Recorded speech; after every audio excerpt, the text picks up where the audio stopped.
बारे में, लेकिन ज्यादा कुछ वो रशिया से नहीं खरीदेगा क्योंकि चाइना खुद बना रहा है। चाइना क्यों खरीदेगा रशिया से जी? क्यों? Why will China bye? कहने की बात ये आरजू जी कि at the end of the day ना, एक चीज हमें समझनी पड़ेगी चीन के बारे में। चीन एक प्रेडेटरी पावर है। चीन बिल्कुल जिसको कहते हैं ना कि सबके पीछे पड़ा हुआ है कि इसकी जमीन ले लो, ये कर लो, वो पूरे दुनिया में कर रहा है वो चीन।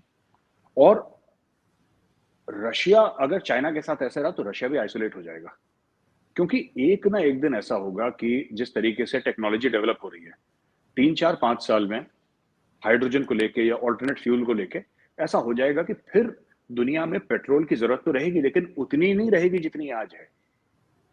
दिल्ली में ही ले लीजिए, मैं दिल्ली की बात कहता हूं। दिल्ली में 20% of the vehicle sold in 2022, या पिछले 1 कैलेंडर ईयर, पिछले 12 महीने में, 2021 से 2022, 20% of the vehicle sold in Delhi were electrical vehicles. आप समझ नहीं मेरी बात? जी 20%, मतलब हर 5 में एक, हर 5 में एक। 2 साल के बाद ये 40% हो जाएंगे, जिस तरीके से मोदी गवर्नमेंट उनको पुश कर रही है। और ये सिर्फ दिल्ली का मैं एग्जांपल दे रहा हूं, हर शहर में ऐसा हो रहा है। जैसे जैसे चार्जिंग का इंफ्रास्ट्रक्चर बढ़ रहा है, आपको पेट्रोल और भी चीजों के लिए चाहिए, बट प्राइमरीली जो आम आदमी को किससे फर्क पड़ता है? आम आदमी को उससे फर्क पड़ता है ना कि भाई पेट्रोल के दाम बढ़ गए, डीजल के दाम बढ़ गए, उसको अपनी गाड़ी में डालना है, अपनी स्कूटी में डालना है, अपनी मोटरसाइकिल में डालना है, इसलिए आम आदमी को।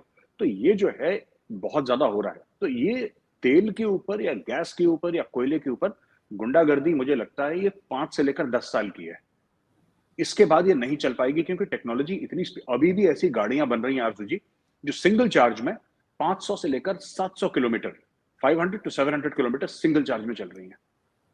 अब आप देखिए 3 4 साल के बाद क्या होगा। एक रिपोर्ट आएगी कि एक ऐसी कंपनी है जिसने एक ऐसी बैटरी का इजाद करा है जहां पे एक चार्ज में 2000 किलोमीटर चल रही है।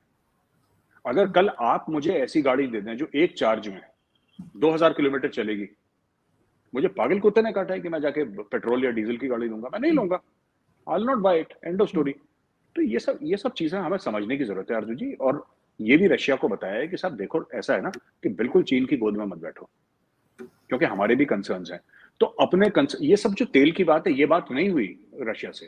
ये मैं आपको एग्जाम्पल के तौर पे बता रहा हूँ। डोवाल साहब ने ये बात नहीं करी उनसे, ये कम से जी कम मीडिया में तो नहीं आई डोवाल साहब ने जो बात करी है। लेकिन fact of the matter is, हमारे जो कंसर्न्स थे ये हमने रशिया को बताए, और हमने ये भी बोला है कि आप हमारी तरफ से फिक्रमंद मत रहिए कि अमेरिकन के पास चले गए। हम किसी के पास नहीं गए, हम अपने खुद के ही पास हैं। नहीं, लेकिन देखें, बहुत अच्छी गवर्नमेंट चल रही है मोदी जी की, चाहे आप फॉरेन पॉलिसी को देखें या जैसे अभी आप बता रहे थे अजय डोवल साहब का। तो लेकिन बीच बीच में मेरे साथ अजीब किस्म की न्यूज भी आ जाती हैं, जैसे बिल्किस बानो केस।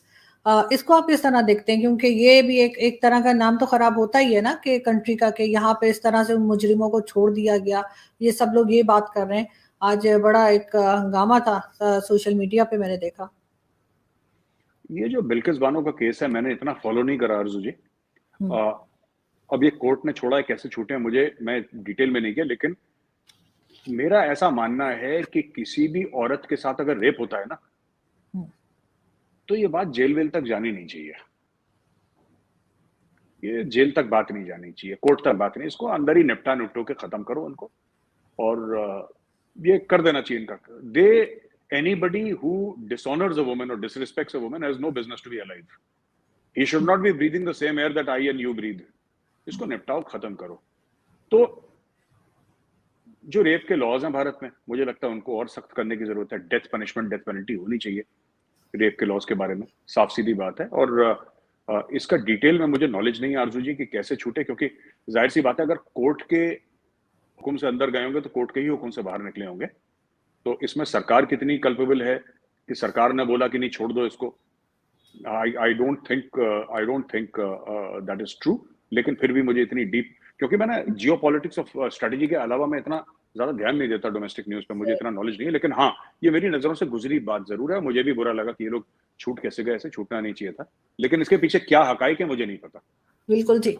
लेकिन साथ साथ अगर हम बांग्लादेश की बात करें तो बांग्लादेश की जो है शेख हसीना, उनके लिए कहा जा रहा है कि वो इंडियन गवर्नमेंट से उन्होंने रिक्वेस्ट की है कि जी उनकी गवर्नमेंट को बचाया जाए। तो वो इंडियन गवर्नमेंट क्या कर सकती है अगर वो इस तरह की बात करें तो?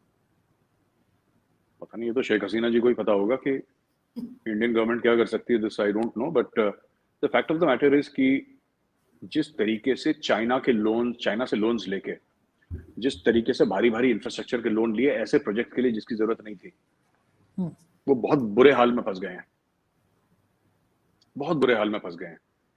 और वहां पे पेट्रोल को लेकर सड़क पे प्रोटेस्ट शुरू हो गई हैं। और एक बांग्लादेश में एक तासुर ये है कि जिस दिन श्रीलंका जैसे प्रोटेस्ट शुरू हो गए तो फिर हम कहाँ जाएंगे। तो वो कोशिश कर रही है, फिर भारत से बात कर रही है कि भारत कुछ करे इसमें, इंटरवेंशन मतलब फाइनेंशियल इंटरवेंशन, डिप्लोमेटिक इंटरवेंशन, कुछ ऐसी चीज करे, भारत बातचीत करे, क्योंकि भारत का रसूख तो है ही, भारत की पहुंच तो है ही, भारत के पास पैसा है, भारत कुछ करे बांग्लादेश में, इन्वेस्टमेंट करे, कुछ करे, लोन्स दे, मुझे नहीं पता, बट हाँ ये मैंने भी सुना है कि ऐसा हो रहा है। और भारत की इकोनॉमी आपके ख्याल से कि काफी स्ट्रांग चल रही है? आपको लगता है कि आगे जाके जो है, जो नेक्स्ट 25 इयर्स हैं, उसमें जैसे एक स्टेटमेंट भी आया था, मैंने कहीं पढ़ा था मोदी जी का, कि उन्होंने कहा कि उसको कहीं से कहीं मतलब जैसे एक बिल्कुल डिफरेंट पिक्चर जो है वो भारत की नजर आएगी। तो उसमें क्या बात हो सकती है? इकोनॉमी ही एक चीज ऐसी है जिसको ज्यादा स्ट्रांग करें तो कुछ बदला जा सकता है। इकोनॉमी बात की बात है, एजुकेशन, आरजू जी, चाबी एजुकेशन है, चाबी इकोनॉमी नहीं है।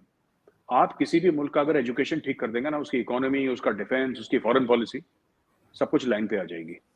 और ये बात मोदी जी जानते हैं बहुत अच्छी तरीके से।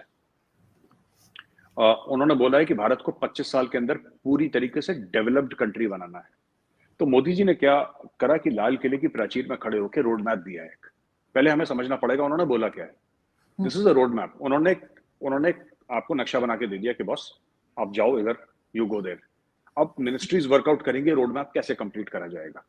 ठीक है, आपका किस लेवल का इंफ्रास्ट्रक्चर होना चाहिए, आपका किस लेवल का और चीजें होनी चाहिए आपके। क्या आप जो मेडिकल सहूलियात हैं वो आवाम को आप फराम कर सकते हैं कि नहीं कर सकते, एजुकेशन का क्या मामला है आपका, आपकी इकोनॉमी का क्या मामला है। ये सब जो चीजें हैं इन पे काम चल रहा है। इकोनॉमी अच्छी चल रही है लेकिन और अच्छी चलनी चाहिए। हमारे हमारे स्टेट्स हैं जो जिन्होंने $1-1 ट्रिलियन के टारगेट ले रखे हैं। यूपी ने ले रखा है, महाराष्ट्र का मामला है जो they will take. In fact Bombay का ही करीब 300, 350, $400 अरब का बॉम्बे का ही